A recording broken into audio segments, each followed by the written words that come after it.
Hello, everyone. My name is JD Calderon, and this is Of Mice and Wolves, ow! This is the Comic Workshop show where we bring on guests and we talk about the issues that they may be experiencing in the comic book industry and try and workshop through those issues and come up with some sort of solution or thoughts that might work.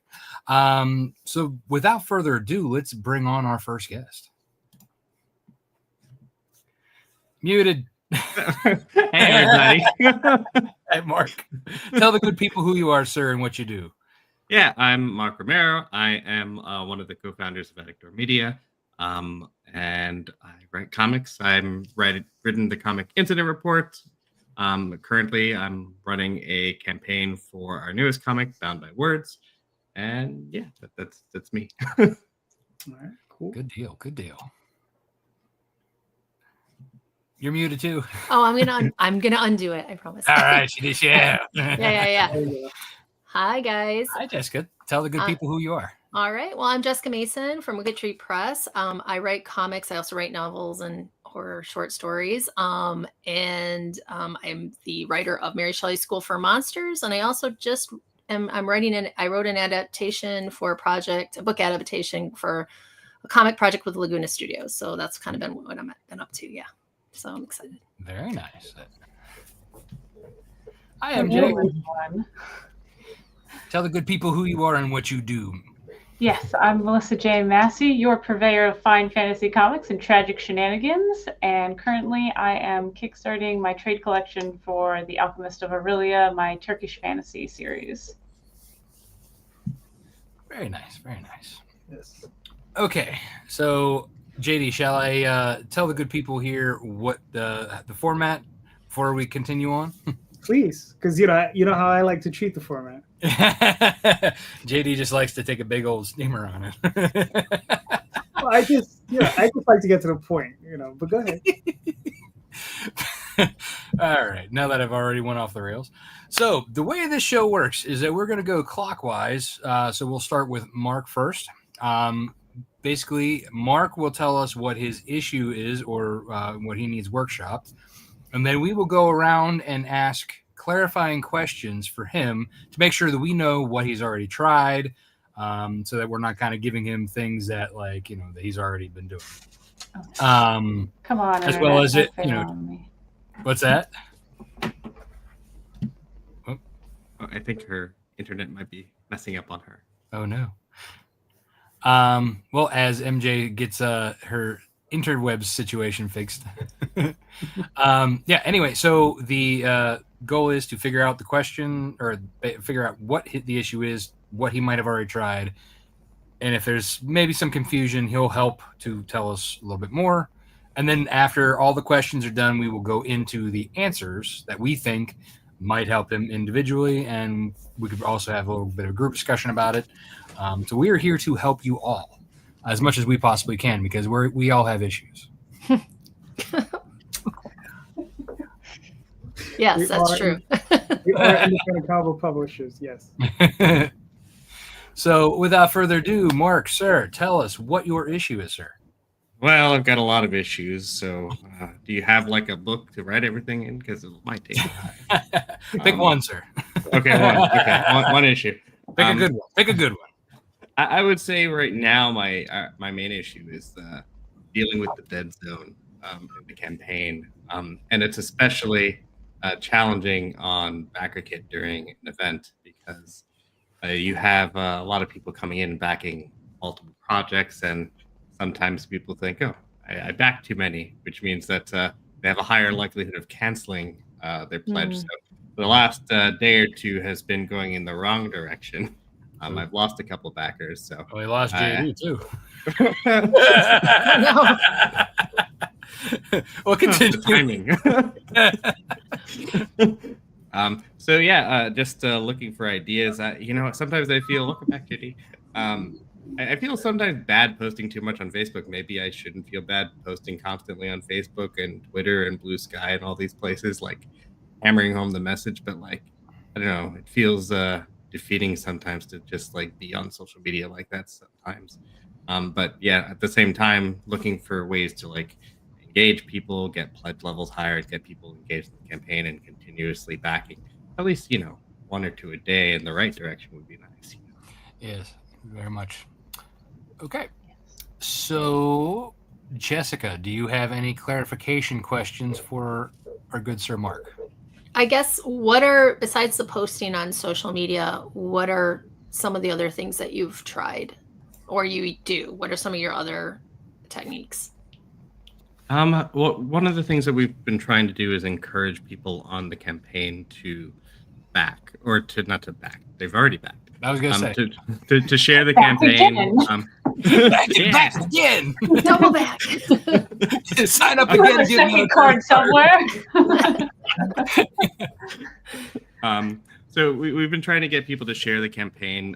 We've been doing some like incentive rewards throughout. Like we've done like 2 giveaways for like people that comment on posts and that are engaged and stuff. I'm hoping that's bringing more shares, to the actual campaign. But I would say I'm kind of lost in terms of like what else we should be doing. Okay. Just MJ. questions right now, right? Yeah. Just Okay. questions. Yeah. Yes. Yeah. MJ.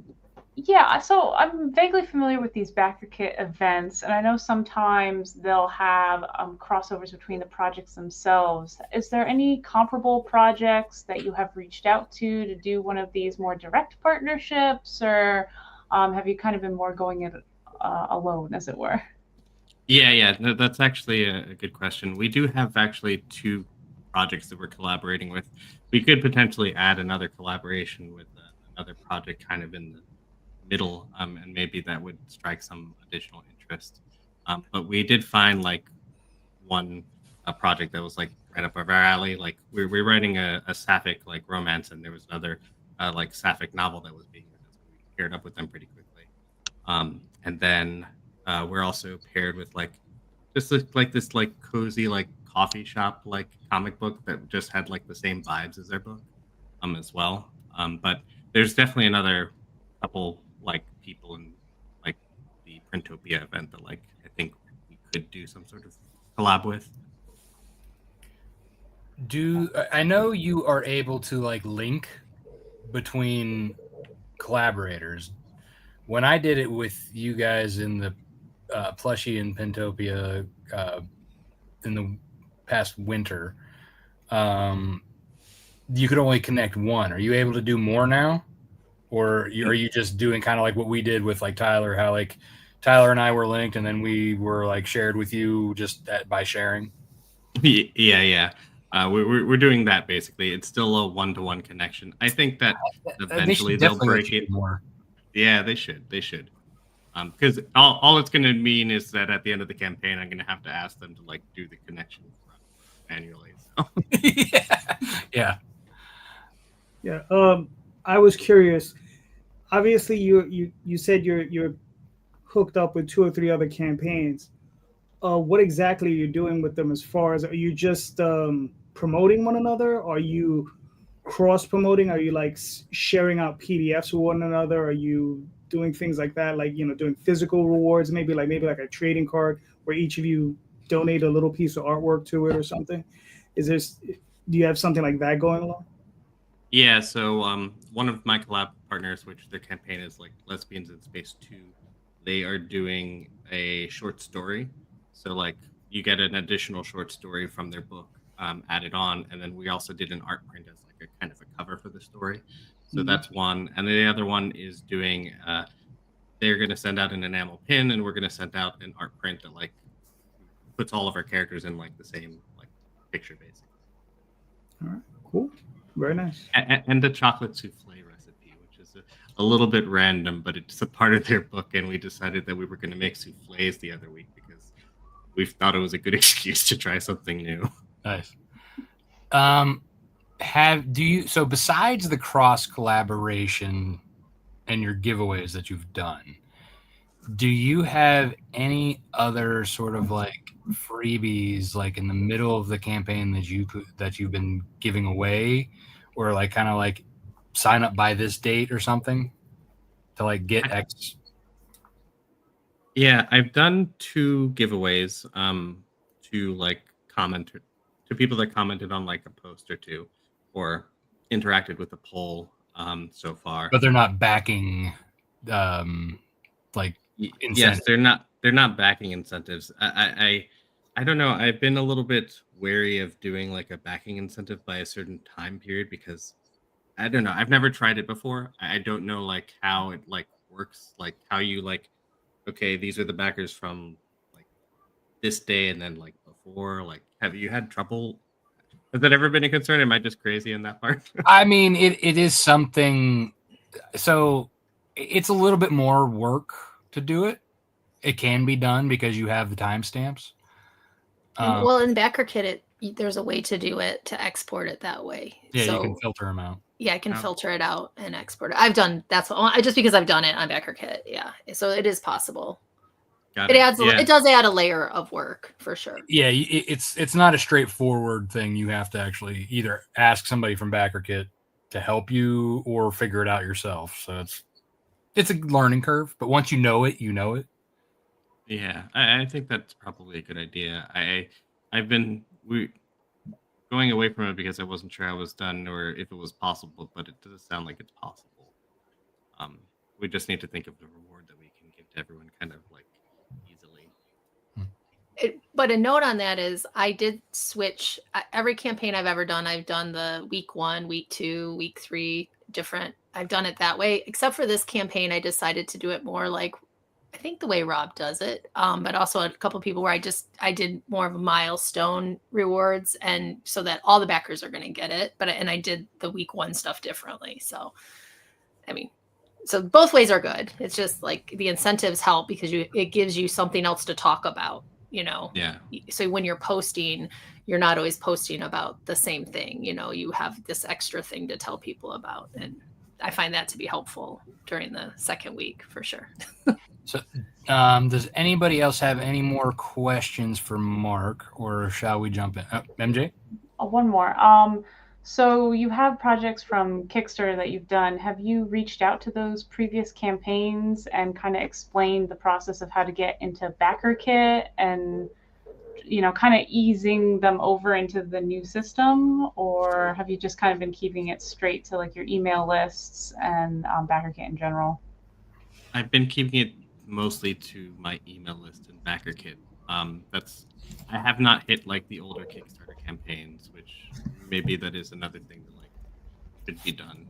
Okay, everyone's giving me nods. Yeah. Okay. I guess I've always been afraid of like I'm hitting them from too many different angles, but maybe that's just a silly fear. Like I feel like I've emailed them, I've hit them through BackerKit launch, which is another email system, and then like I'm gonna email them again by doing the Kickstarter update. But I guess maybe some people only read 1 out of the 3. Well, yeah, we can get a little bit into that during. That's how you wear them down. There are methods to doing it without over spamming. So, but we can get into that during the answer session. I didn't want to get too far out. If there are any more questions, anyone? Good. Okay. Since we're on that topic, and I'm sure everybody kind of has their own opinion of that,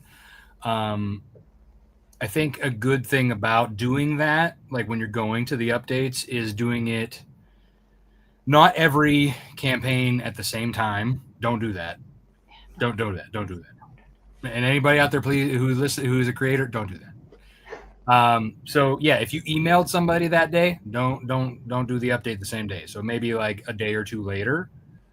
Spread it out, spread each campaign out, and maybe talk about something different. And if you have like a returning backer incentive, always include that, but like talk about something else or something that's currently happening during the campaign, but kind of always be like, hey, in case you missed the other updates, we're live. We're at this point, we're doing this right now. And then if you come back as a freebie, that's kind of like my method about doing it, because like you said, the BackerKit launch, in your email list, I segment out all of my Kickstarter backers from my email list because I'm using launch at the same time. So I'm not hitting the same audience, but the people in launch are a lot of the people who will be getting the updates. So it's one of those things where like I'll do my email list launch together, and then a couple days later, or I'll do one of the old campaigns, maybe a couple more days later, do another one, spread them out. That way you're not blowing up their message box. The other thing about that too is you can also direct message them, and they will actually see that a little bit better than if you got an update from a campaign. So that's something that you can utilize, but make sure you do it properly, because if you're messaging somebody, don't make it look like you're messaging everybody. Make it a little bit more personal. Got it. Okay, so does anybody have anything for Mark now that we've kind of covered that? I mean, the only thing about that, I do everything similar to what Rob said. I don't direct message them.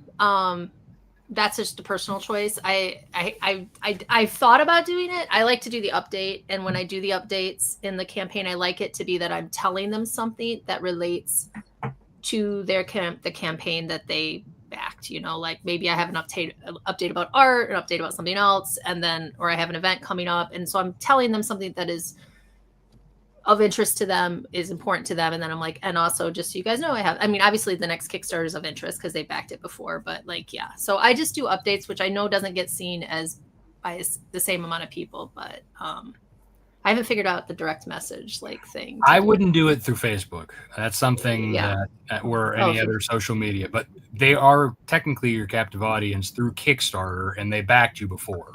So if they haven't seen all the dozens of things that you've thrown out there on social media or emails, that is one other way that you are connected to them, because they've already backed prior, especially if it was the last campaign you did. Mm-hmm. So I feel a little less guilty about that. I don't know if I don't feel guilty. I just haven't figured out. I just haven't used it yet. Yeah.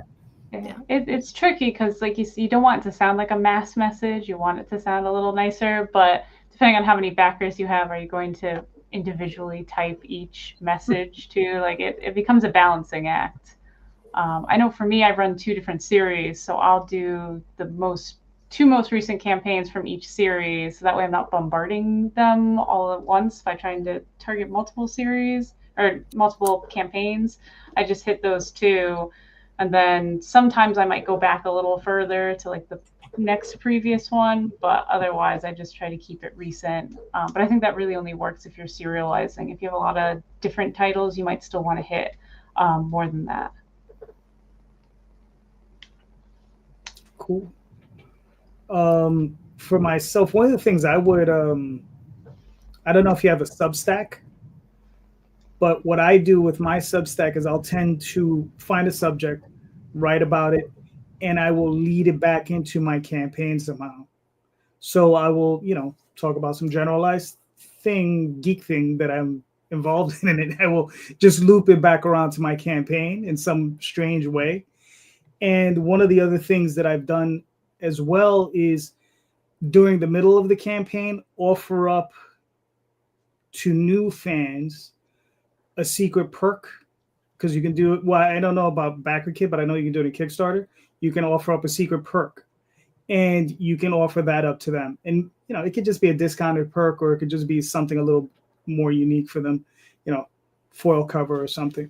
But I've done those types of things, and they've worked well for me, Yeah, and you can do it in BackerKit. They have hidden pledge levels, they call them. Yeah. I don't know how many campaigns you've done. I don't even remember what year I started, but what I'll do is I'll do it similar to Rob says, right? I think I'm close to 49 campaigns, but I will send a message to maybe the campaign 48 and 47, and then one, and I'll work from the opposite ends. Because my thought process on that is that from 1, I probably still have some backers, but not as many. And you're always trying to re-engage those old fans.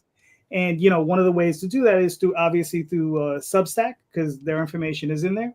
But also, you can also try to get them. And you could always say in those updates, if you're missing an issue or whatever, that they're able to catch up, I'm sure. Oh yeah. If it's a serialization, I mean, obviously, Mark, this is an issue 1, correct? Yeah. Yeah, so that wouldn't so much work for you, but like if you decided to go with an issue 2, 3, 4, 5, whatever with this one, or even for your next one, if you go back to like, your other book that is serialized, you could easily go back and say, hey, if you're missing anything, you can always add it later, or if it's an add-on now. But yeah, the other thing, like I was kind of alluding towards whenever I was talking about the incentives, was about like how I do the full moon. Like I kind of base my freebies around the moon, right? Mm-hmm. Usually I do full moon. This time the lunar calendar didn't mesh up with when I decided to launch, so I ended up doing week 1 full moon, week 2 half moon, week 3 crescent moon, and and then that's done. So they're getting like, if they back by that week, this week, whatever, they're getting a print, you know what I mean? And it's something different to post about, something different to, I don't necessarily go back and update my current campaign for that, because I figured, they're going to get it anyway if they're already there. But like I am, in my emails or in my posts, it's something different each week that I can throw out there. And also gives that incentive. Like, I think this time with the different lunar phases, I used Mog had done for my first issue, like these paintings that we had sold throughout the campaign.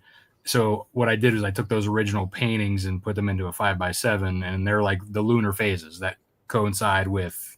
So if they're there from the beginning, they get all of them, and they can put them in a nice little set. Yeah. And then by when you're doing those incentives, then you can, and I'm sure you've done this, or maybe you haven't, you could add like a new add-on. I like to do that mid-campaign, like something I haven't shown everybody. So it's something to announce. And also it gives the current backers a chance to get excited about something in the middle of the campaign, and they might add it to their thing. So I used to add a mug or a metal print in different weeks, and then it would be showcased. I did not do it it doesn't mean I'm not going to do it, but I haven't announced one yet. But I have done one in every campaign, which I do like, and it does help a little bit. It's something else to talk about. That's something I do with my stretch goals typically. Is put add-ons. Yeah. Sometimes it works, sometimes it doesn't. Yeah, it's kind of depends on what the add-on is. Well, the problem too is that like if that stretch goal doesn't hit when you actually need the movement, you're like, all right, should I just throw it out there? It's all about the pivot. Yeah. Well, that's nice too, because we are able to make those swing decisions and then pretend like they're planned. Yeah. MJ, do you have anything more for Mark, or any thoughts that we haven't talked about? No, I think we covered everything. If I come up with any more ideas, I'll message you, Mark, since I know we're connected. Yeah. But yeah, I mean, from looking at your campaign, you do have very nice numbers. You're way up there. So I definitely feel the frustration, but also take a moment to celebrate what you have accomplished up to this point, because I think it's really impressive, and it's a great looking comic. So people should go back. Thank you. Already good. Jessica, do you have anything to add that we haven't discussed that you might think would help?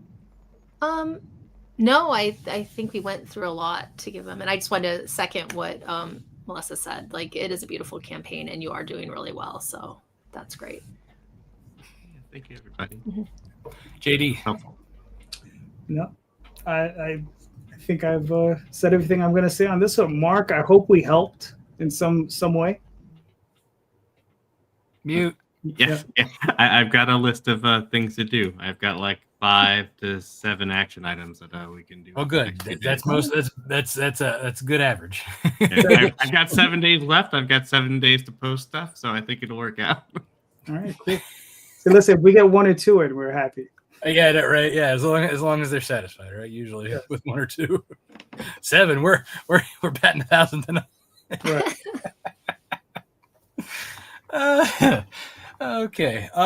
So continuing our way clockwise, Jessica, what is your issue, and how can we help you? Okay. It's kind of a preemptive issue, which I hope is allowed. It's am an issue, right? I mean, I'm always having Kickstarter issues, but I'm enjoying how the campaign is going, and so I don't know if I have a specific Kickstarter issue to this time around, other than the It slump. doesn't have to be necessarily Kickstarter. It's just No, comic. this is totally comic book related. So I have done, so the one that's currently Kickstarting is Mary Shelley School for Monsters, and it's middle grade, like low YA. And that's great, and I love it. My next series that I'm gonna launch, which I'm not gonna give a ton of details in, is a horror adult series.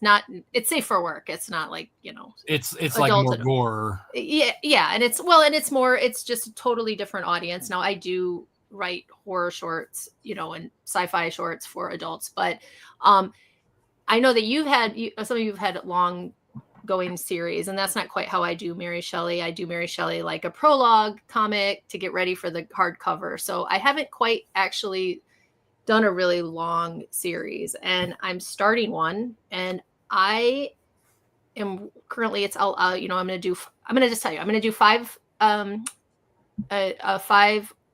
comic issue, a 5-issue like arc. And then if it goes well, we'll keep doing it.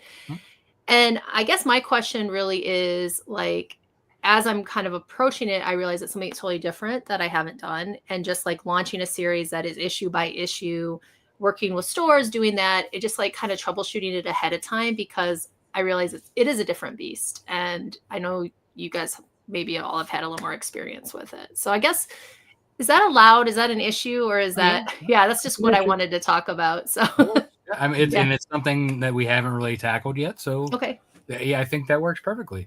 Mm-hmm.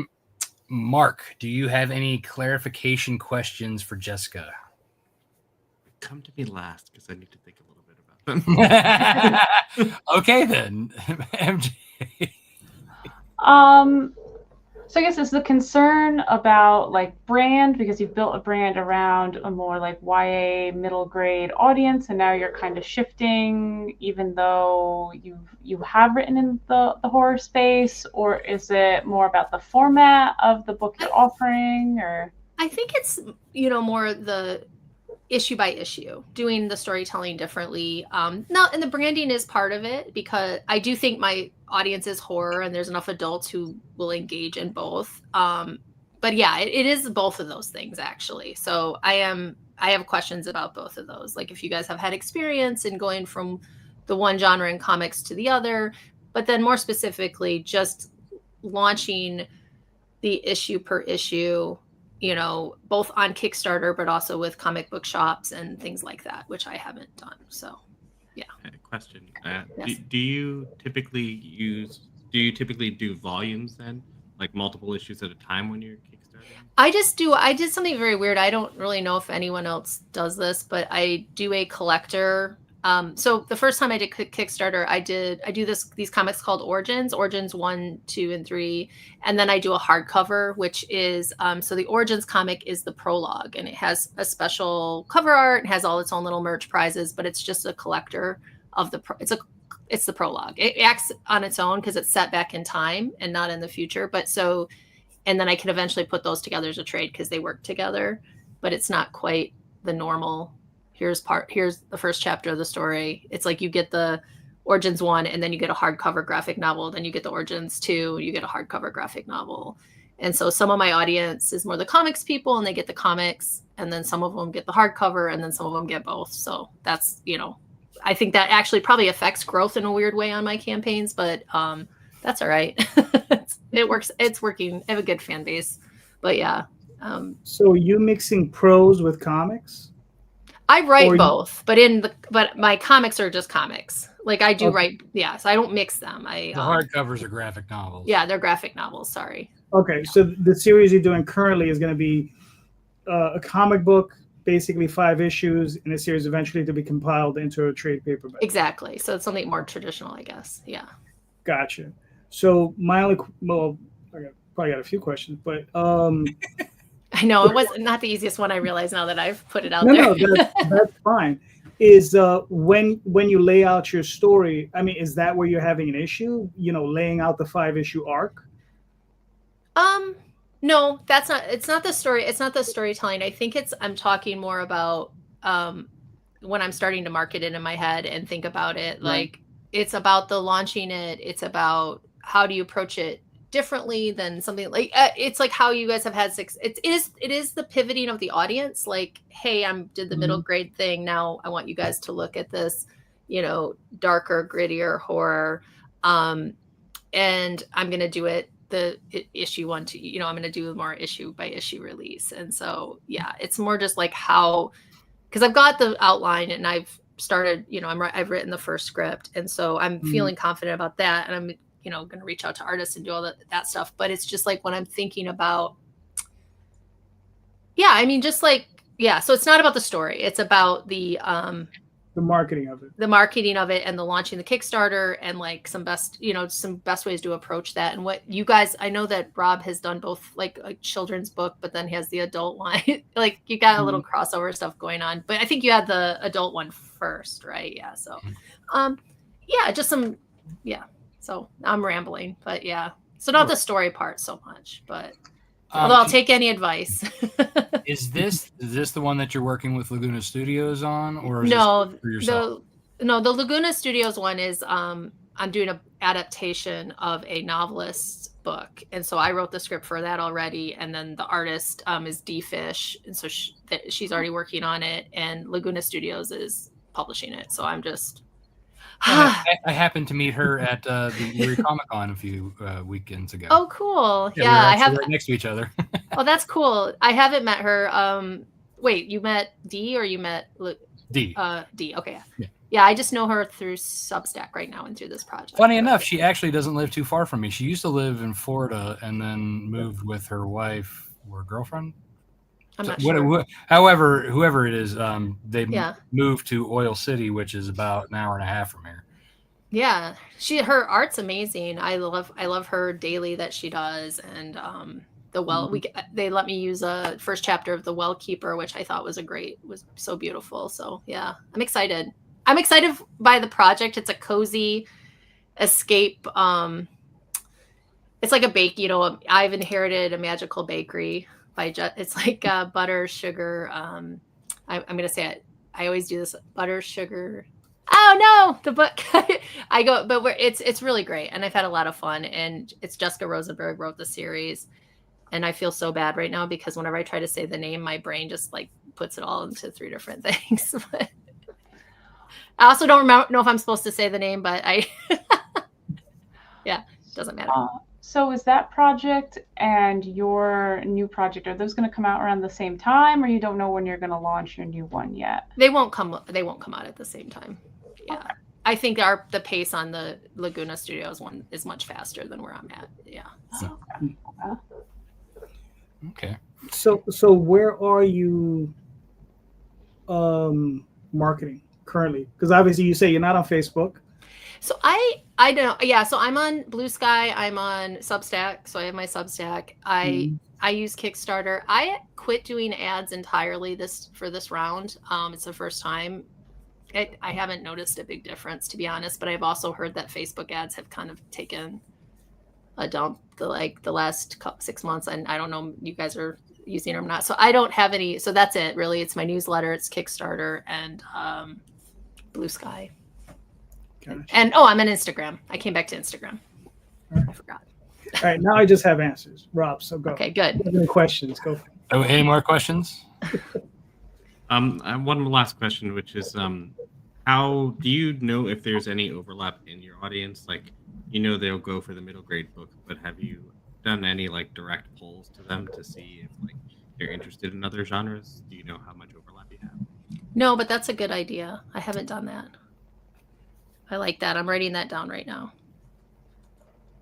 I just want to I want to say the right name of this book because I feel so bad. Butter, Sugar, Magic. I always just try to say it backwards. Okay. I don't want to make anyone feel bad. One more question from me. Yeah. Have you been sprinkling information or anything about this new project to your audience yet?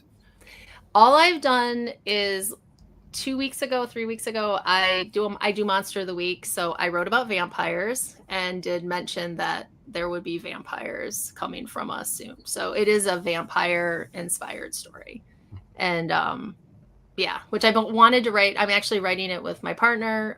We've been wanting to write a version of this story. We used to do screenwriting together, and so we're kind of excited to bring this to life. So, yeah. So there'll be vampires. So that's all I've done so far. That was my first little, like, hey guys. But you're right. A poll would be good, I think. Okay. Any more questions before we move along? Nope. Good. Okay. Let's see. Mark, would you like to go first this time? Yeah, I can go first this time. I'll talk a little bit more about what we did for like polling the audience. So we've been doing pins on BackerKit for a long time. We actually like stopped doing comic book Kickstarters for like at least like 6-7 months, and we got back into it by doing like these pin events. But we've been using the pin events to really like explore BackerKit, and one of the things that we did is like have a pretty extensive poll on the back end. And like one of the things we learned with our last campaign is that like I think it was a crazy number, like 90% of our backers, like for a pin campaign, were interested in like playing tabletop role-playing games. This was like the campaign that was just like a pride campaign. There was no like D&D or tabletop paraphernalia around it. So that was really useful because when we started this campaign, like one, we are preparing to do like tabletop stuff in the future because we know we have the audience for it. But also we were able to kind of like gear the giveaways that we were doing to the audience basically that we knew we kind of had, even though they were just buying pins before. Okay. So we're learning like more. Some of the polls that we're running throughout the campaign are similar, like asking people like what books they like or what like genre of books that they're reading, so that we can kind of like see like we're trying to do like an indie comics bundle before the end of the campaign, and we're using the kind of like thought process of like what genres everyone's into to trying to like pick out the right books for it. Okay. All right. MJ. Yeah, I mean, I can speak a little bit on serialization because that's how I've been publishing my series, and I've found it to work very well. It seems something that the Kickstarter audience is very used to. So I don't think you have anything to worry about there because that'll be pretty common. So even if your current audience is used to getting, you know, like a graphic novel length, I think because it's so ubiquitous to have like issues drop and then a trade collection, that won't be a foreign thing. But you might want to prep them and just make sure you're kind of explaining the intention behind, like, okay, we're doing it this way this time. This is what you can expect, but you know the thing you're used to is coming at the end. So just kind of keeps them on the up and up. I think they'll appreciate, you know, being kept in the loop with what the format's going to be. Yeah, I think kind of some of the things we're talking about with Mark as well is, you know, make sure as you continue down the road of serializations, when you're on issue 2, 3, and onward, you know, that you're hitting those past campaigns to make sure you're getting the people to come back. I know, like, a lot of people, they want to back your campaign and come back, but they just miss it. So it's totally okay to reach out to them and remind them that you're here and you're back with the next issue. And then if you know, and I never do this because I never know exactly what I'm launching, but if you know when you're going to launch the next issue, I know some people include like a postcard that has the QR code for the pre-launch page for that issue. So you could even, like, as you're sending out your rewards from issue 1, you could include a postcard that says, hey, issue 2 is going to come, you know, around this time. Here's the QR code. Go to the campaign and follow the page so that you don't miss it. So things like that, which I see work great for other people, but not for me because I'm too disorganized. Yeah, I'm never quite there. I'm always like, I want to do that postcard, and I am not ready. Exactly. Yes, I totally feel you on that. If it's helpful, I think we have a couple of templates that we've used. You could probably just switch out the images if you use Canva at all. I can send you the templates. Yeah, that would be awesome. Thank you. Is that for the postcard or for the whole campaign? What For do the postcard. Oh, I was like, he had the Canva campaign. I was like, Mark's got the secret. Give it up. I was, Here you go. I was like, I'm so glad I came here tonight. Just cut and paste. Tonight. I figured, but I wanted to ask just because, Just in case. just in case it was going to be this brilliant thing that was sent over to me, which the postcard thing will be as well, because I hate making templates. So I'm very excited. Well, what's nice too about the postcard thing is that you're able to do the pre-launch without having to get accepted. Yeah, So you can set up as many pre-launches as you want that's true. and have those pre-launch links that you can put on these QR codes and be ready. Oh, yeah. So that's something you don't even have to have the page built out. Like you just put your image and the the generic title or whatever. Yeah. I mean, you have that, especially if you're doing it serialization. Like the nice thing about that is you don't have to reinvent the wheel every time. Yeah. That's true. You're using the same format. Once you established issue 1, you're just kind of using that same template and improving or adding it rather. Yeah. So you basically can use the same marketing material over again, and just kind of sprinkle in what's new for the next issue. I think too, another thing to keep in mind is that audience doesn't always travel. You might get you'll probably get the people who've been collecting the floppies. Yeah. For this more so, and the people who do both, like you said. Be prepared for the hardcover people to probably wait till the graphic novel comes out. Yeah. JD. I mean, I'm also that person. So I've been becoming more of that person because like I am running out of room because I mean, I'm still the digital person. I still do the digitals of everything. But yeah. So yeah, that's another option too. But for like, as far as like, going from like a YA to a horror adult-ish, I think you're going to do well because Kickstarter is a bit leans more towards horror comic books for adults. Yeah.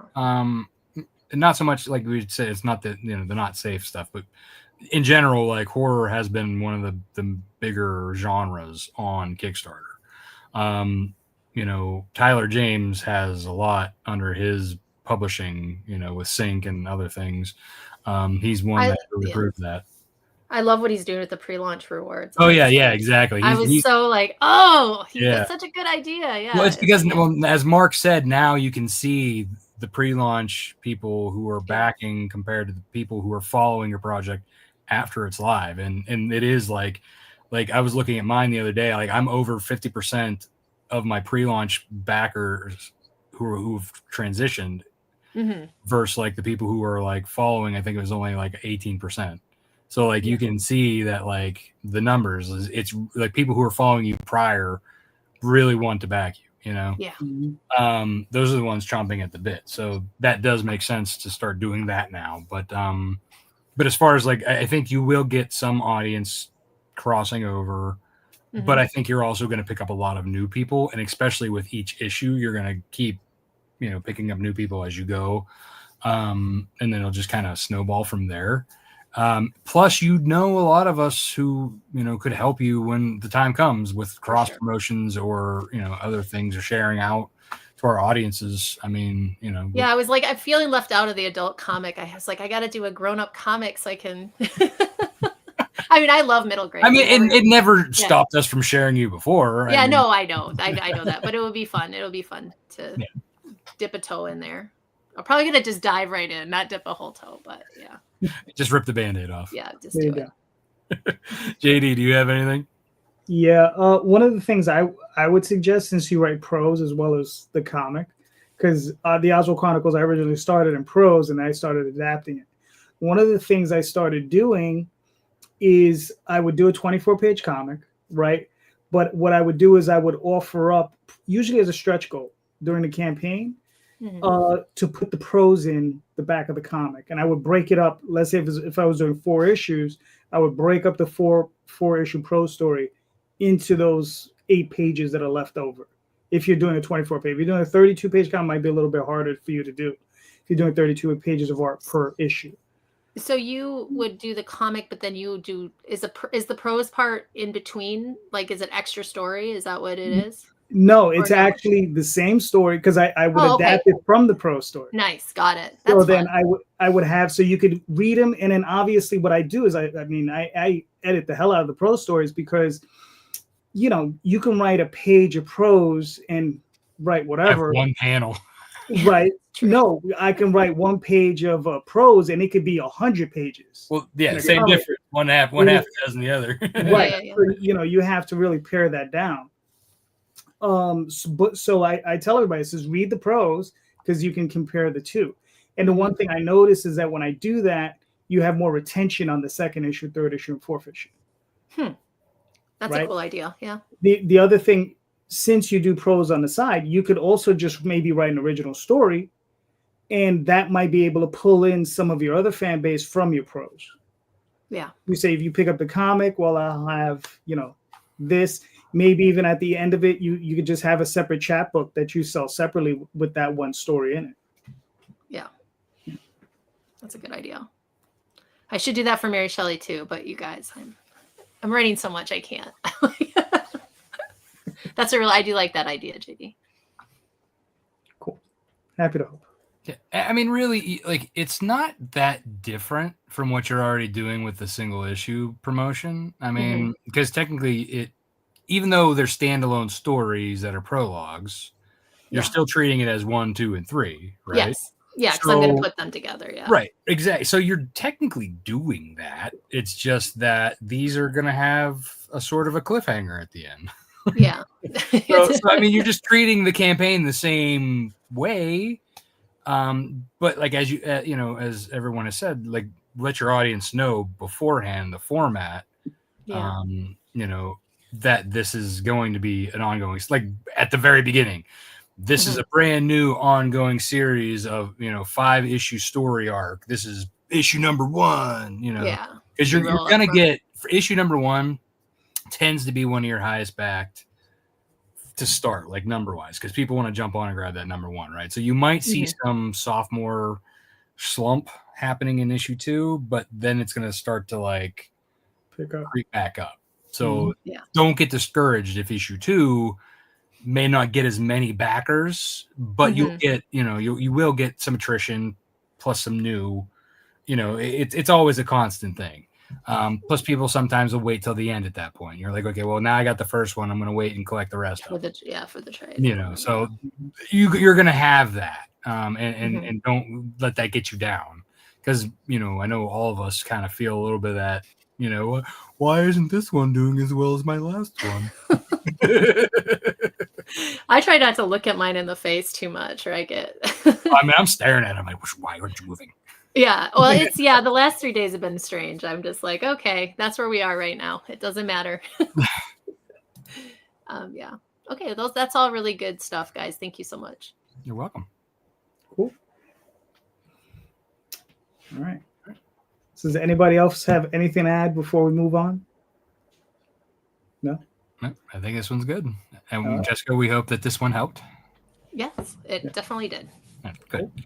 MJ, what is your issue? Oh God, I too have all the issues, just like Mark. So I launched my latest campaign for my trade, and nothing has gone correct with it so far. So I've been trying to brainstorm ideas of how to keep it scooching, because I think I'm at 44% funded, and I'm about half of what I thought I was going to be at this point based on data from past campaigns. So I'm not sure what has gone wrong. I actually had a pre-launch period this time instead of just launching myself into the open with reckless abandon. And I think I've been trying to push some of my add-ons, especially like I'm trying to do a pin this time around, and that hasn't moved. Like nothing's moving. I'm just unsure of what the issue is. Well, before we get into the questions and answers, I do want to say, do not get down on yourself, because This has been a very weird time on Kickstarter, and I'm sure a lot of people are feeling this exact same thing. Not just the Dead Zone, because the Dead Zone is the Dead Zone. It's always the Dead Zone. This has just been a very rough couple of months, specifically for Kickstarter. I think it's been a rough 8 or 9 months. But I mean, compared to like my last launch to this launch, like I can feel the difference. Yeah, my last launch was a couple months ago. Myself, Daphne, that's my wife. We've been, and Nita and a few other people have been tracking this sort of thing, and we've seen that most campaigns will run consistently or usually anywhere from 20 to 30% down, and that's across the board. Across the board, that's like, and it doesn't matter what genre you're in and what Yeah, it's an economy thing, right? But I mean, we're here to help you figure out how to get around that. Yeah. For sure. I mean, there's still people on there making hundreds of thousands of dollars. So, who knows? But those are the same people who are funding all their same things. That's their audience. Like we say, even Brian Polito's down, not as down as a lot of us, but that dude has been building up his audience, and they're not coming to us. So, yeah. But 10% for him is a much bigger hit. Yeah, it is. It's a huge hit. All right, so continue unless you're ready for us to ask questions. Yeah, I'm trying to help narrow it down a bit more. But I just have been feeling lost. I've been trying the usual tricks. We have Indie Bundle Bonanza going on, where I'm trying to add, more value for backers. You get a book. You get a book. Pretty much, yeah. I was trying to use the Oprah GIF, and Kickstarter needs to up their GIF game because. But yeah, I guess is there. Yeah, I just in general feel a bit lost. I was thinking all day about how I could ask a specific question, but I'm like, Okay. Does anybody have any clarification questions that might actually help narrow this down? Is this your first hardcover campaign compared to your other ones? I was trying to figure it out while you were talking, but yes. So it's the first time.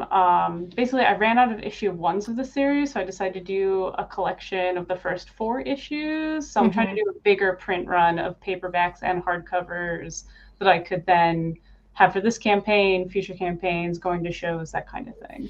Yeah. Okay. As is the goal. Yes. Well, yeah. So this is question time, right? So I just wanted to. Yep. And then your lowest one is the PDF, right? The $15 PDF. Okay. Right. Yes. Okay. Mark, do you have a question? Yeah. Since it is like a volumized version of, I don't see anything on the page for do you have any incentive for returning backers or people that have backed the initial issues in the campaign? Maybe I'm not seeing it. So I could do a better job of making that more apparent. There are bonus content that's added to the book. So there's a new short story. There's additional, I do these 4-panel mini comics in the backs of the issues. So I'm doing more of those and including them in the book. And a couple other things. I potentially thought about adding another short, so that could be something that I tack on, but I kind of wanted to save that for a stretch goal if we get there. Okay. All right. Where are you primarily focused as far as where you're promoting this? I mean, do you have a Substack? Obviously you have a mailing list, Yes, so I have my email list. I have a Substack list that I keep separate. Blue Sky, Facebook, and I've been using BackerKit Launch as well. So those are the main ones. Okay. Have you done a lot of the things that we've already talked about with Mark during this schlump? You said some things you have tried that aren't working or sticking, but you tried a lot of it. Before we get, I don't want to rehash a lot of it, so I don't want to get into that I just want to make sure where we're at there. Sure. So I am in a cross promotion group through Facebook. So we trade like shout outs to each other. So I've been doing some of that. Farhan is launching the next issue of Battle Panda, on which I'm a co-writer. So I'm going to be circling around with him to see if we can do some kind of crossover promotion, since I'm on both series. So we could do some trading there. What was the other thing? I had like a third thing. But yeah, I've been reaching out to past campaigns, past backers, hitting the email list, trying to like integrate into my usual Substack posts about the campaign. I got into Witch Starter, so I'm kind of trying to pivot a little bit around that. I'm going to make a new project image that fits the aesthetic, actually shows the witch. That's what people are coming for. They come from the Witch Starter side. So there's things in the works. And then the only other thing I could think of was offering incentive to past backers to share social proof. So like testimonials about how they like the story, maybe a picture of them receiving past rewards if they got physical books in the past, that kind of thing, and offering them like, hey, if you're a backer on this campaign and you do this, I will give you a free sketch or something as part of your rewards. So that kind of thing. And I have another question. Do you still have copies of all the issues? Except for issue 1, but I have everything else. Got it. Can you reprint issue 1 if you needed to, or would that be a pain? I could, but I really don't want to. Okay, that's fine. I just wanted to double check. It is an option on the table. I could reprint it, but the volume 1 was kind of supposed to be, so I wouldn't have to go back and order those anymore. That makes sense. I hear you. I just was asking. Have you gone through all of your like Discord servers and done promotions since you've launched? I did on launch day. I don't think I really have since launch day, though. I try not to spam them too much. That's fair. Well, I mean, middle of the campaign's not a bad time. Campaign sounds good. That's true. That's true. I'm trying to think of what else. This is a little bit of broad. Have you, for the $40 cost of the book? Well, actually, I'm not going to ask you that question. I'll ask you behind the scenes on that. But can you do? Have you done a special link for any of the Discord servers, like like a discount, like the secret Yeah. reward? Yeah. I have not. I was toying with the secret reward concept, and then I wasn't 100% sure I understood it. So, well, it's just the link. It's like if someone has the link, they can have that reward, and you just make a separate reward. Like you would duplicate. You could duplicate one of your rewards. You could make a totally different reward, and then you. I didn't do a secret reward. I did make 3 of them, and then decide not to do them. But I do see the value of them right now for you, like because you have your Facebook group, you have your Discord groups. They're communities for you. So offering them a discount, offering them a cool extra thing is kind of a. Well, keep in mind too. As of the last time I launched, not this time. I haven't tried doing multiple, but back in March when I was seeing other people using it, and with 2 or 3 different secret Maybe rewards. just do one. Yeah. If you have one link, you'll see them all. Okay. So that's something I don't know if Kickstarter fixed. I didn't know that. But be leery. Okay. I didn't know that. That's crazy. Yeah. Again, I don't know if they fixed it or not. That was just a little FYI for now. I don't know if this is the case on Kickstarter. I think it is, but like when you back a campaign, like it goes out to all of your followers, right? Like they Kickstarter sends out an email to your followers that you backed a campaign. I think so. To your followers, yes. Yeah. So like what BackerKit has encouraged is like a $1 hidden pledge level, just to see if you can get other creators to back at the $1, so that you kind of get a boost from like getting emailed out to their follower list. I don't know how like effective it is, but it does seem to have like an impact, at least on BackerKit. I would imagine it has some sort of impact on Kickstarter if like you can get other creators. Like the more people you get backing the project, yeah. Yeah. Oh, I mean, it catches my attention if I'm following someone and they back something. I'm always like, oh, what did this person back? I like their taste, so it's definitely worth it. And I was going to say one more thing about putting a special link out mid-campaign. Just definitely make it slightly different than any of your others so that you're not sending it out and someone already backed your book and they're like, oh, now this is discounted, And yeah, because then you'll lose money on that. Yeah, so just make it different somehow, but like adding a print or doing I mean, I don't know, but do you have any other add-ons you could put in some? I do have some copies of anthologies I've been in that I need to add onto the campaign, but those would be still like higher ticket items around like $35, so it wouldn't be anything small. But I'm sure I could pull something out as well. So would it be like, would you recommend maybe a lower level, like $5, $10 kind of thing, or? No, I mean, if you have like a 35, if you have a bigger one, do it. And then if you have a lower one, do those both and say, listen, we've added some new add-ons. If anyone's interested, I like to do it in the updates, and then you can also put it out into your other social media and everything. I like to always put it in the updates too, because those are the people who are going to add on as well, but someone might see your add on and be like, oh, that's cool, I'm going to go check out her whole campaign. So it's just something, it's not like, it would only probably get you a couple, but I don't know. It's something. Are you offering any artist, like original pieces of art from the book, or any like sketch cover options, or any commissions? Because I know you do your art, so you have that ability. You don't have to rely on somebody else's time. It's just your time to and you could, I mean, yes, they're a little bit more ticket price, but people enjoy those one-offs. Oh, yes. I'm so glad you asked, Rob. I'm offering all the art on this campaign.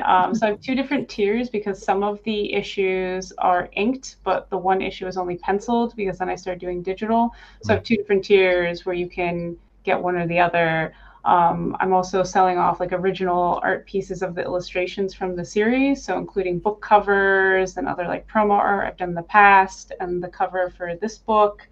And then I always offer book plates and little smaller color illustrations that I always offer those as add-ons. So, people can always get those at a lower price point than maybe some of the pricier original art pieces would be. So kind of things across all different levels. I sold 1 page, but it was to my mom, who doesn't fully understand how Kickstarter works, and was like, I want to give you this much. And I'm like, I love you, Mom. Oh, love parents. Yeah. so much appreciated, but... You still have that Nightwolf piece that you did just for fun? Yes, I do. Let's talk about something later. Something we could probably do a cross promo with that. I can make you a new one even. I mean, you don't have to. Practice my wolves, It exists. It exists. I mean, if you want, I only have a few more days. So if you want to do this, we got to have to do this tomorrow. Fair enough. Yeah. So I've thrown everything out there. There's a lot of spaghetti on the wall. And does anybody have any more questions before we kind of give a little more advice? I think we kind of been going back and forth, because I've been trying to think of. Well, I think we've floated into some answers already. So yeah. Let's just go with it. Can I just jump in real quick to tack on to what Rob was saying? Melissa, so since you're the artist, one of the things I've always found interesting, that artists, the one really big advantage you have is the original artwork.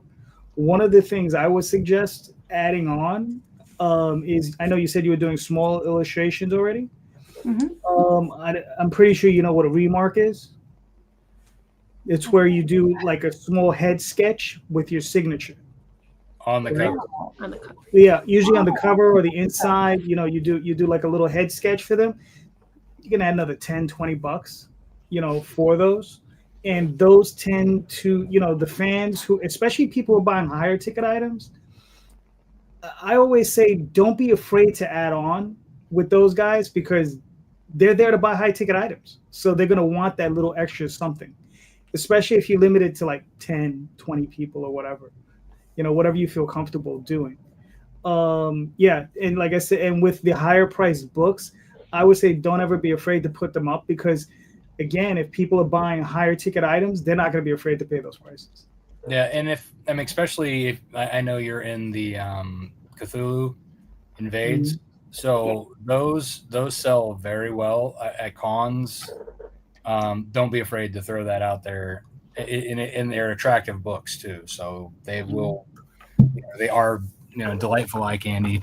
And if somebody, let's say they're doing like a digital, right? Yeah. That might actually bump them up to a physical, right? Because they're like, ooh, I want this book and I can get this book. Ooh, so it might actually move them in the right direction.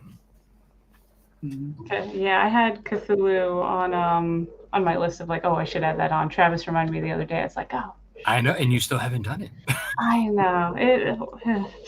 That was what, almost a week ago? I know. I'm sorry, everyone.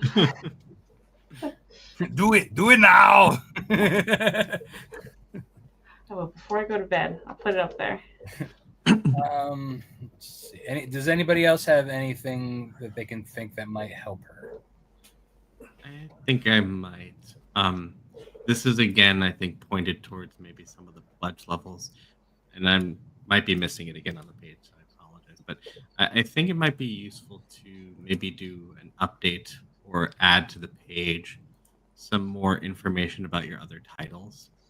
I don't think I see a ton about like Black Ball, and since you have that like cool kid bundle, it might be good to like really highlight the other books that you're doing too, to get people to like push up to that pledge level.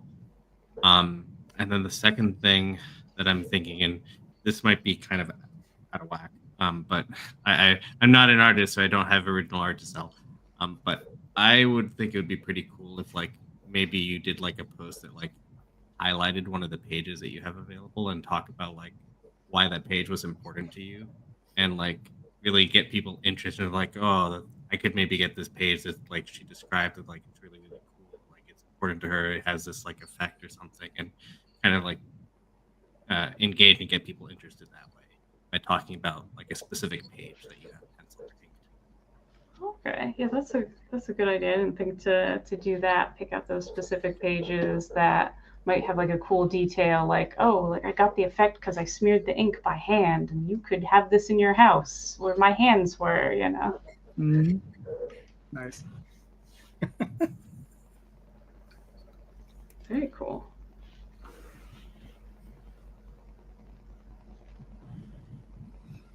Have you teamed up with any other similar creators who are doing similar type of books to maybe do cross promotion with? A little bit of doing like, oh, I'll put you in a Kickstarter update on my email list, and then someone will do the same for me. Basically, we have a few different Facebook Messenger groups where we have a spreadsheet that says who's active. We also share our PDFs that way, so if someone's doing like a bundle, so you can get materials from there. So I've done cross promotion in that sense. I haven't done anything more in depth than that, where it's like, oh, if you back both campaigns, like I said, I'm hoping I can leverage the Battle Panda launch if that's coming.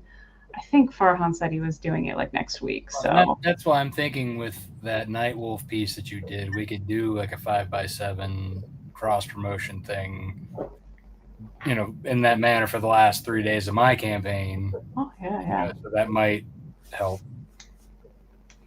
Mm-hmm. Yeah, that would be good. But yeah, I haven't. Usually I partner with Jack Holder, but we didn't launch at the same time. Yeah, Jack was it was done a couple weeks ago. Yeah, I was waiting on my production artist. She asked if I could hold, and I was like, yeah, I can do that. But yeah, I usually try to find someone else who's doing a fantasy comic, and we try to come up with something, whether it's a print or whatever. Can you do a I don't know what you guys think of this, but like for people who haven't been exposed to your work yet, they might not be ready to like jump in at the $15 or the $40. Do you have like an $8 issue 1, just to give someone who hasn't been involved in any of your campaigns a way to back you and support you and check you out? I mean, it might be. I mean, I don't know if the fear of adding that mid-campaign is that someone would switch, but I don't know what you guys think. Well, I think you could utilize that, but not so much promote it in to the campaign.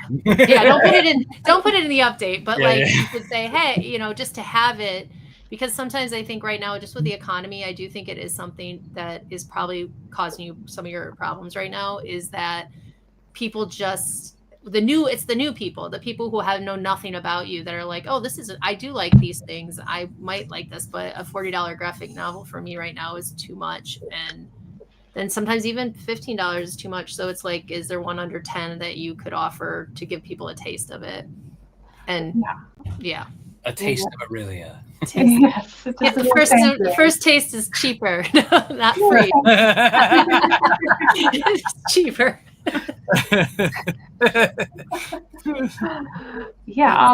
I do have the first issue. I have an Ashcan version that I just linked to for free, but I've been considering, I've been going back and forth that maybe I should just put the first issue up as a, maybe you're interested, you're not sure if you want to jump like a all the way preview. in. Yeah. So something like that would probably be a good idea to do.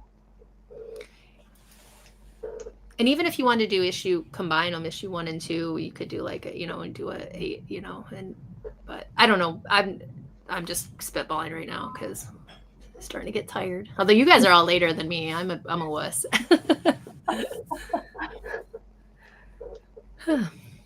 Yeah, it's late when if we're not done by 11, my wife will be coming in and knocking on the door. I think I've been there. I think I've had the wife knock on the door. I've talked about it with everybody, but only the few have actually experienced it.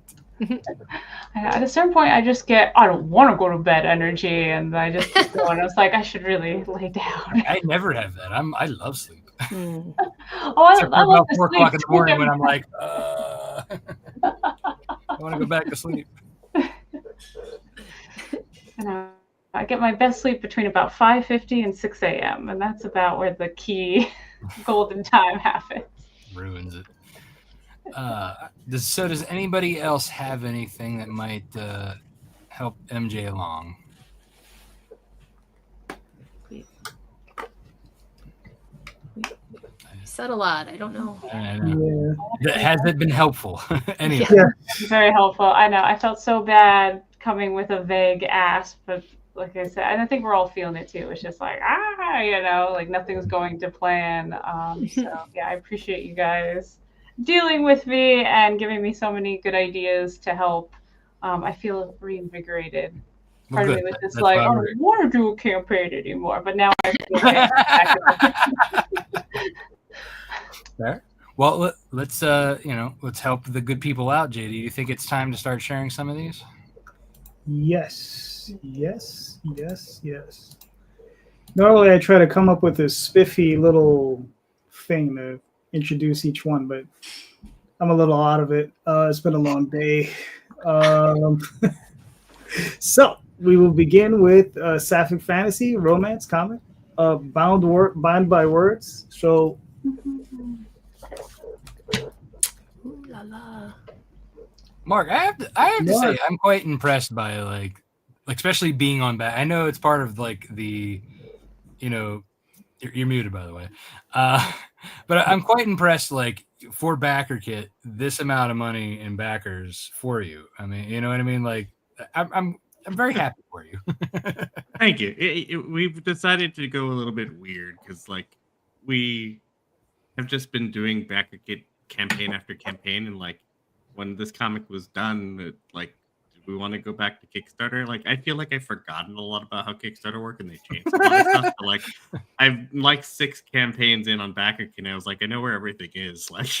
Well, the only problem now is though, like you said though, like you like doing it during like the events, but they only have this like literary comic one like what, once a year?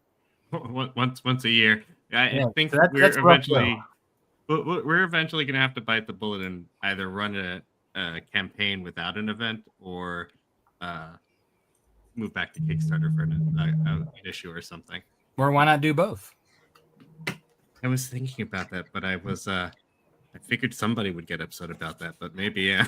Well, but here's the campaign thing, though. one after the other. I mean, you've built an audience here now, you know, and especially since this is a new book, they're like, I mean, they don't know this book at Kickstarter, right? You know? Yeah.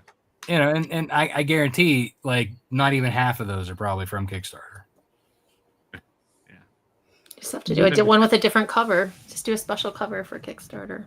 Special Kickstarter cover. Yeah, Kickstarter cover. Then it's new. It's a fan item. It's a good idea. All right. So I apologize. I'm sorry. Shut up, Jessica. No. I have coworkers from work contacting me. They can't make it to work, and I got like other people contact. It's crazy. But yeah, I'm normally a little bit more active on this. I'm sorry. That's all right. I think we had a nice little segue to like a little bit of a little additional help, if you will. Gotcha. All right. So Mark, you're still muted. So I do have a question for you. I mean, obviously this is the first issue. Or is this a limited series, one shot? What are we looking at? It's a limited series. It's going to be like probably like 1 to 4 issues at most. It is, like I said, sapphic fantasy comic, fantasy. It is about a bookstore owner who is protecting people from this like evil king, and she is corresponding with this woman who she's falling in love with through letters, and she finds out that this woman is the one that like started this like big rebellion that's happening in the kingdom, and is locked up, and it's sort of like how they get connected. Okay, cool, very nice. The art's amazing. I love the art. It looks so cool. Yes, the artwork is gorgeous. And yeah, I was gonna say, like, we had a lot of fun with the covers. Actually the second cover on the page is like a Howl's Moving Castle like homage, but the artist for it, Vash Taylor, was actually the original artist that was going to do the book. But they got sick. They weren't able to finish the book, and they're like, I don't think I can do this right now. So we were able to bring them back, and they were able to do this cover for us, and it came out really beautiful. And I'm really happy with it. Very nice. And to Rob's point earlier, or I don't know, Jessica, if you were bringing up running a second campaign on Kickstarter. I do something similar where I'll run a first campaign, and then I'll run the same campaign with a couple extra covers later on. So on Kickstarter. On Kickstarter, yes, I'll do that. Yes, and it's worked. So well, and really at that point though, even if you set the bar low, like the funding low, like you're just getting extra money for the project. So it's really what's the hurt? Exactly. Yeah. Exactly. All right, cool. So, I mean, this looks fantastic, Mark. I mean, it's a really, really good looking book. Thank you. And then what type of frequency are you looking at? Are you looking at biannually, twice a year, 3 times a year, triannually? I think biannually is what we're going to target for the next issue. So in like 6 months or so. Okay. Very nice. Very nice. Beautiful book. Everybody, go pick up a copy. All right.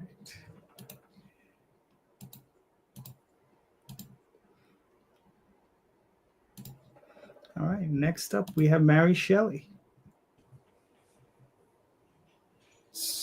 Jessica, do you want me to? Is this video short? Yeah, it's short. All right. So do you want me to play it? Yeah, you can play it. Cool.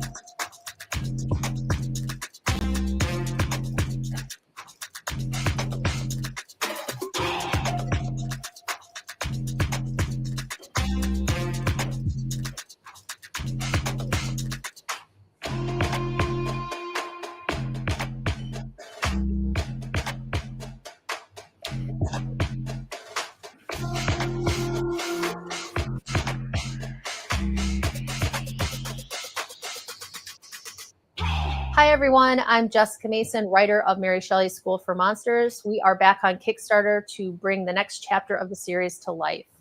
If you are new to the world, Mary Shelley's School for Monsters is centered around Shell, a supernatural version of Mary Shelley, her bestie Frank, and the cuddly but all-powerful Book of the Dead. Now, in Origins 3, while searching for a new home, Frank and Shell are going to come face-to-face with a deadly duo who are using ancient magic to control, then destroy all the monsters of the forest. We've got the whole team back together. Anna Wycheck did the illustrations, Matt Crosser is doing the lettering, and I did the writing. We're here on Kickstarter to raise money for the final book production costs and the book printing, also to deliver some awesome new goodies and merch to all of our great backers. Thank you so much for joining our monster crew and helping us make this the most successful campaign yet. And I will see you behind the backer wall. Very nice. That made my job easier. That's the Anna Wycheck cover A, and that's Will our Wisp getting sucked into it. And then I did a variant this time, which is the first time, and this is Carla Wise-Gallo, which apparently I only work with women artists, with Wise as part of the beginning of their name. She did a beautiful watercolor and then did some digital work on it, and the watercolor went, which was great. Someone pledged at that level, so they got the original watercolor, which doesn't have the watercolor doesn't have all the the digital looking stuff on there, like the amulet glow and the eyes, but it is really pretty. And I've been a fan of Carla's for a while, so nice. Now, is this a series of shorts?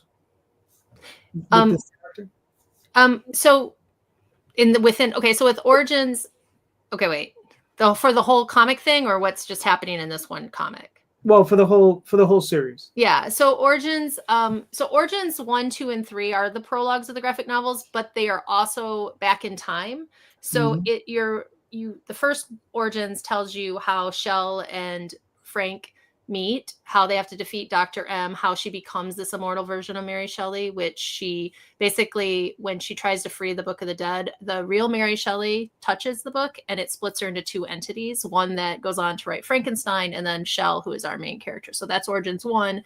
Origins 2, we find out how they accidentally locked while they were trying to kill and destroy Dr. M, who had imprisoned them for a long time, they accidentally trap another monster in the Killing Stone in Japan. So then they have to eventually try to free her.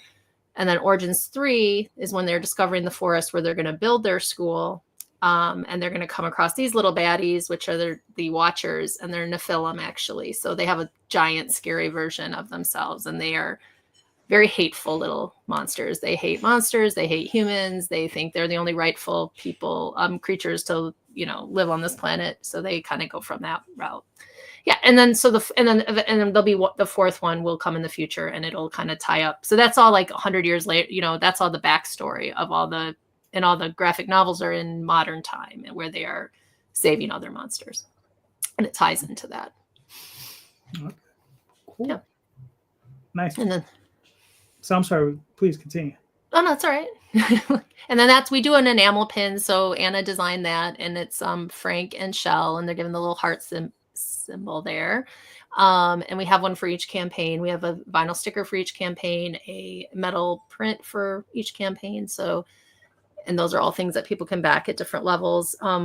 We do a special bundle, the special thanks bundle, that has the pin, the sticker. You get honorary mention. You get a bunch of digital extras and everything like that, which is usually the one people go for. You can get it either Anna's cover or Carla's cover. But we also have, Anna's doing a lot of, she's doing some commissions on this project, which haven't got scooped up yet, but I would scoop one up, because one of them, you get an original character commission based on you, and you also get drawn into the third hardcover. So your monster character will be in the story. And that's one of our bigger pledges, that rewards that I really like. I really like that cover A too. It's so dynamic. It's almost like you're getting sucked into the comic too, as our ghost friend is getting trapped. I think that's really neat. Thank you. Anna's so good at it. It's so fun to I'm a huge fan of working with artists, and it's just so fun to like send a paragraph of like in a description and then to watch them take it and do kind of what you said, but then add their own like thing. And that's definitely one of these situations. So I loved how it came out. Thank you. That's cool. Cool. Now, is this so you have the 3 issues, and you said they're I guess the pre-part of the other stories. So are you going to combine this into one issue eventually, or make a trade? Or yeah.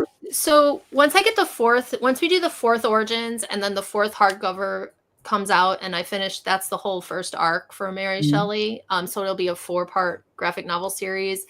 I will then do all of the origins together, and we will do additional storylines within that trade that will connect the 4 together. That's the hope. That will be the final. Then I'll kickstart that after the 4th graphic novel, and then decide whether we're going to do another arc or not, or go on to a different world. So, but it'll be complete enough to feel good about. So, yeah. All right. Very nice. Very nice. I mean, you're doing great. You got 199 backers. You got another 8 days ago. Yeah, it's been well good. Yep. I think you're doing well. All right, cool. Everybody, another great book. Go pick it up. Thank you. Right.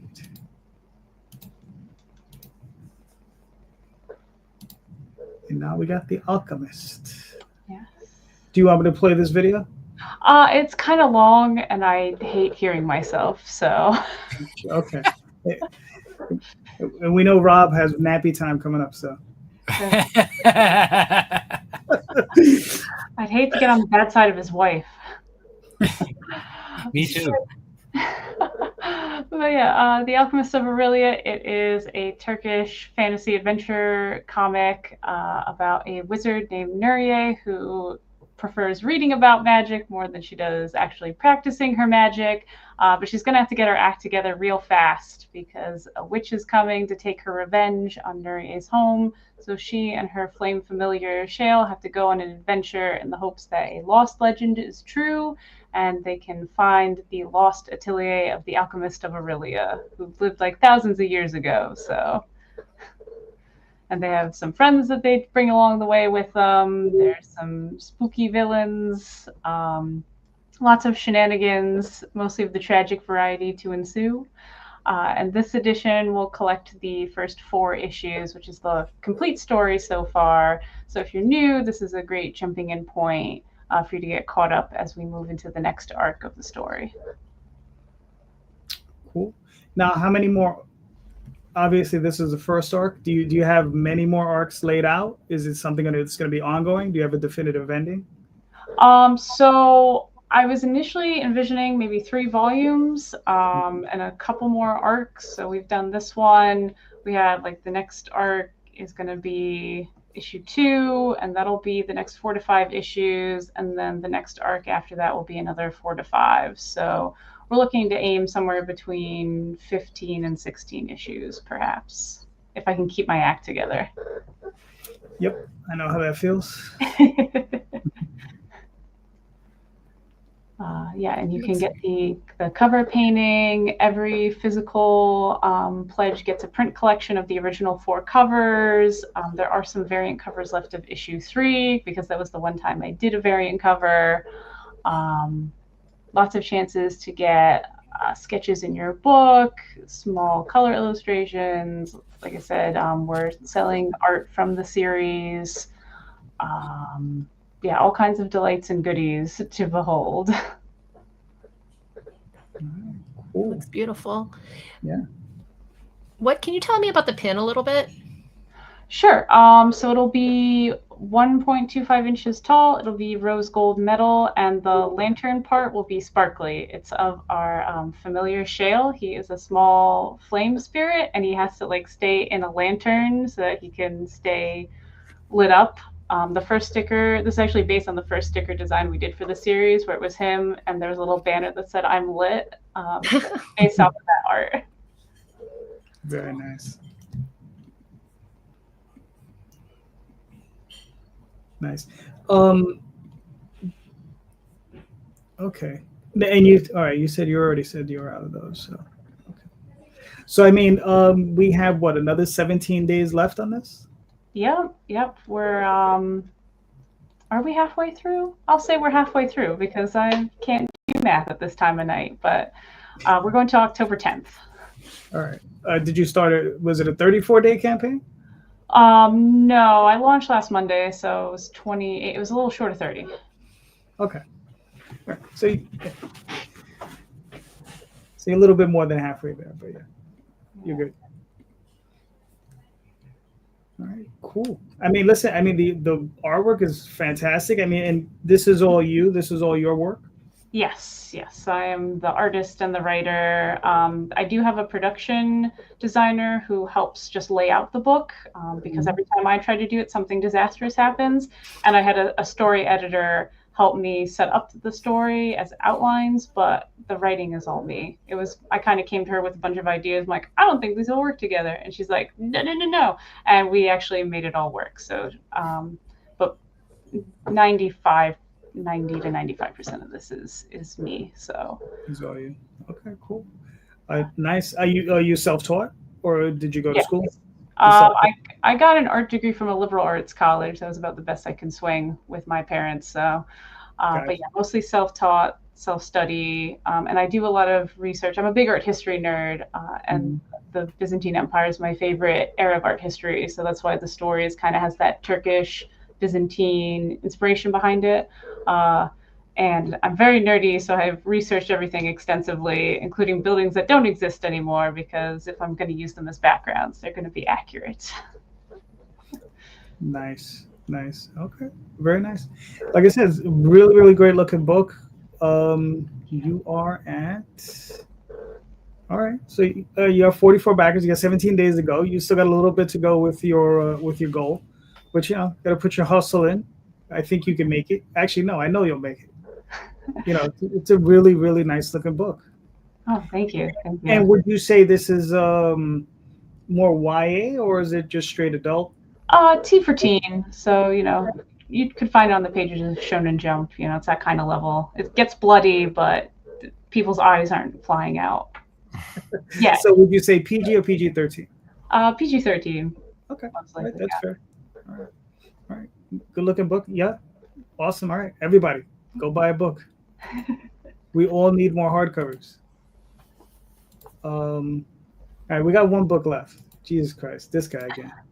I mean, we don't even have to. I mean, No. You put the link in there. It's coming up. There it is. The moon is assumedly out. We have to talk about there you go. When the moon's out. Mm-hmm. Fair. Rob, do you want me to play the video? Yeah, sure. It says it all. Okay. And everybody gets a good laugh at the end. In 19th century Scotland, a fierce heroine with an adventurous spirit nearly gives in to the social expectations of her time. But a trite fairy tale ending is not meant to be as Cyrilla McKinley discovers her werewolf lineage. Her eyes are opened for the first time to the existence of supernatural beings and creatures of fantasy. Hi, I'm Robert A. Multari, the creator and writer of Snowpaw, and the hit series Nightwolf, as well as the founder of Lone Wolf Comics. While writing the Snowpaw series, I wanted to tell a story about a strong female character who my daughter and other girls reading comic books can look up to as a great role model. In April of 2016, I launched a failed Kickstarter campaign for my first series, Nightwolf. I didn't let that failed launch stop me, so I decided to raise the money on my own doing freelance web design jobs to pay for the artists. After self-publishing Nightwolf issues 1 and 2, I came back to Kickstarter in October 2019. Since then, I have successfully overfunded 17 campaigns for Nightwolf issues 3 through 10, both the Nightwolf volumes 1 and 2 trade paperbacks, the first 3 issues of Snowpaw, the Wolfpack Pups Halloween Kids board book, and 3 Wolfpack Pup plush toys. That's all thanks to my amazing backers that I refer to as my Wolfpack. Now I stand ready to publish Snowpaw issue 4. And that's why I've come back to pay for the printing and the rewards that you will receive for backing this project. I'd like to personally thank you in advance for backing Snowpaw and joining the Wolfpack. I'm extremely grateful for where I am now as a self-publisher and continuing to serialize new comic books for you to enjoy. Again, thank you for taking this creative journey with me. I appreciate it so much. Aye, so what are you waiting for? Take this journey back with me to 19th century Scotland and join the wolf pack today.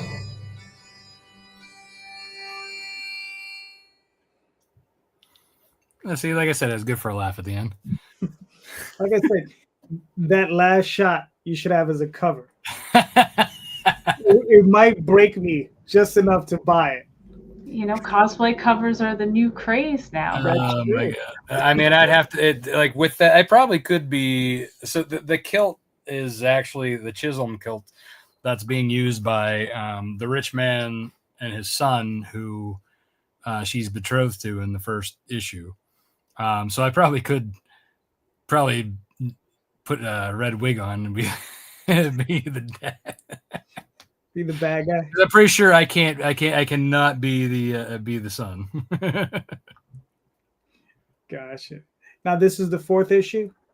Yeah, so this is the 4th issue. It is the end of this first story arc, and then it leads to the second one, which kind of like leaves one of those little breadcrumbs that shows that it's going to continue on.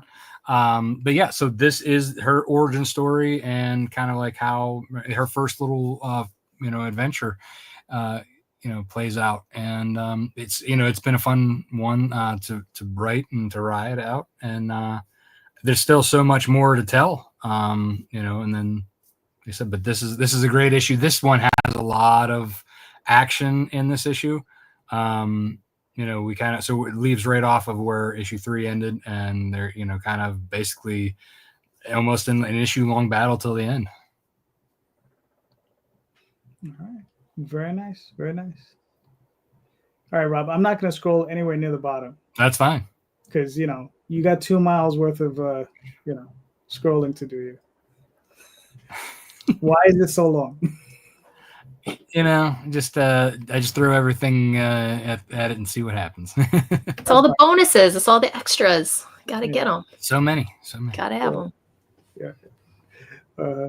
Don't mind me. I kind of break Rob's chops once in a while. He was on my show on Sunday, so. But yeah. But Rob, you got 61 hours left, 405 backers. Very nice. $11,000. So you made it past your goal. I mean, what can I say, man? You always put out a great book. So, I would always, fantastic art, great story, So I would tell everybody, go get a copy now. All right, cool. All right. So we made it, everyone, to the hour and a half, a little bit past the hour and a half mark. We don't want Rob to turn into a pumpkin. So we're going to have to, a smashed pumpkin. If your wife was a fan of Gallagher, maybe. Come out with a hammer. Oh my god, with a Gallagher joke. Oh my god. Right? Yeah, that's so. That's a good end of the night. All right, so thank you everybody for being here, and let's start with Jessica. Where can we find you and your work?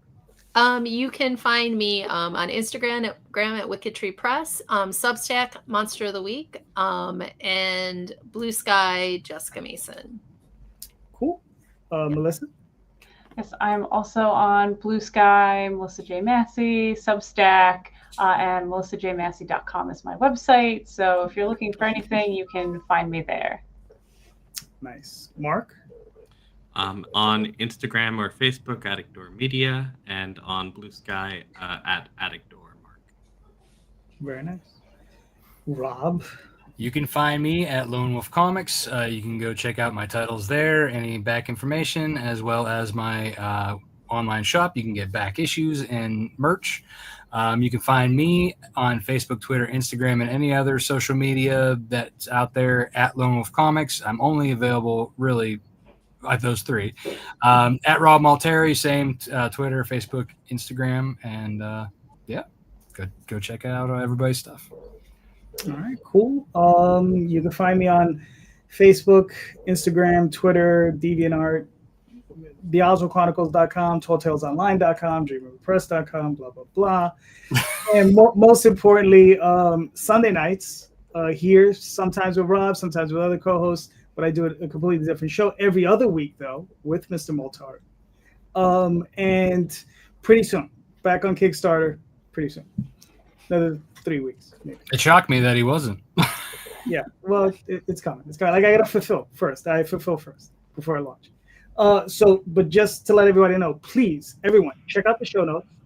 In those show notes is everybody's links. Please click those links. Buy these books from these creators. These creators are all doing fantastic books. They all deserve your support. These are great creators. So please click those links, buy those books, right? And just remember, everyone, read more indie comics, especially ours. Thank you and have a good night.